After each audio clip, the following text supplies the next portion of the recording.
In this topic, we're adding and subtracting rational expressions. The first thing we need to always look for whenever we're adding and subtracting rational expressions is that we have a common denominator. So the first thing that happens, we always define the common denominator. In this case, both cases have an x plus 1, so our common denominator is x plus 1. Now we just add the numerators. So we have 2x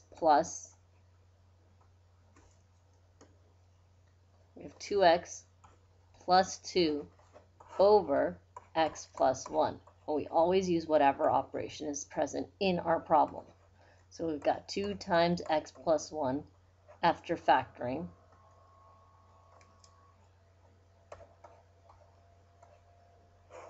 over x plus 1.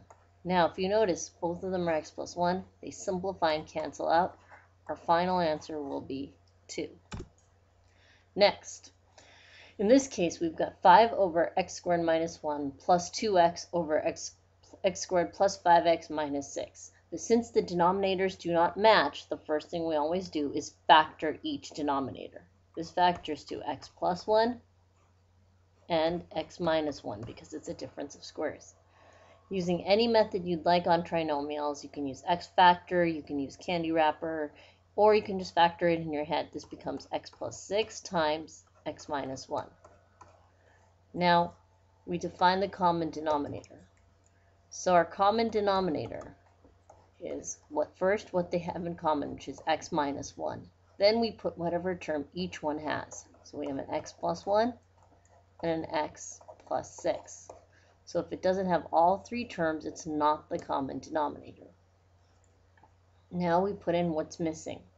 This has the x plus 1, it has the x minus 1. The only thing that's missing is x plus 6. And we always multiply it to the top and bottom. And the key word is that we multiply the terms. Next, in the second fraction, we have x plus 6 and an x minus 1. The only one we're missing is x plus 1. So we're multiplying that to the top and bottom. Now the easiest thing to do is work out the numerators. So we've got 5 times x plus 6 plus 2x times x plus 1. The first thing that happens, distribute anything we can. So this becomes 5x plus 30. And you can jump to this step in your head if you like. Multiply the 2x. So this becomes 2x squared plus 2x.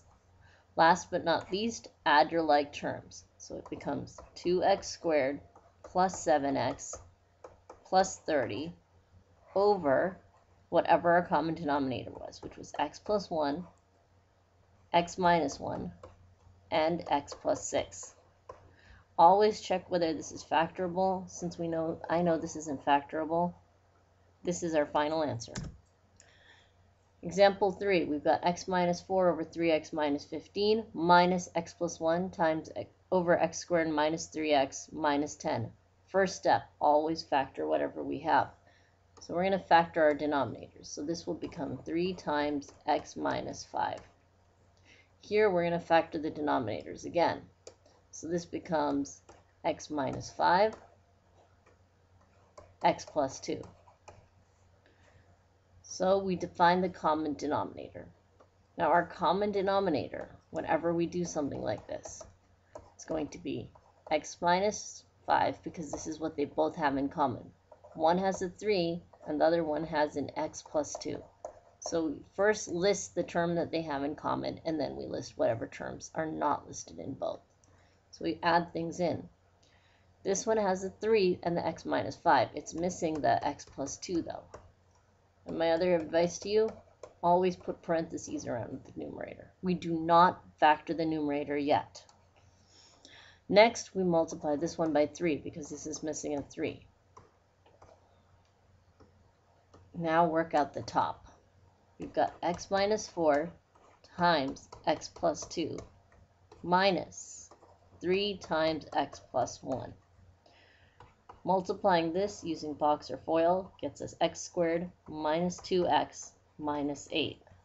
Minus, distribute a negative 3 here, so it's negative 3x minus 3.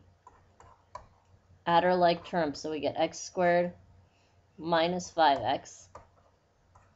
At our, again, we've got negative 8, negative 3, so that's negative 11. Over, so it's x squared minus 5x minus 11 over 3 times x minus 5 and x plus 2. I know that these aren't factorable, so I can't really simplify my answer.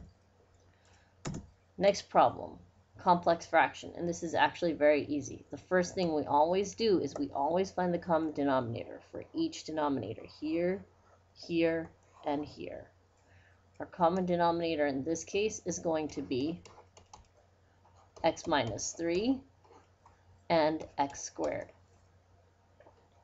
Now we put in what's missing. Actually, let's do this. Okay, we put in what's missing. In this case, we're missing x squared, so I'm multiplying numerator and denominator by x squared. In this case, I'm missing the x minus 3, so I'm multiplying this by x minus 3. Now let's work out our problem. And in complex fractions, once we get the common denominator, it's not in the problem anymore. So it's 6x squared over 4x squared minus, and we distribute this using distributive property, so it's negative 5x plus 15. Since nothing can be factored, this is our final answer. If you have any comments or suggestions to improve these videos, please let me know, and please feel free to leave a comment.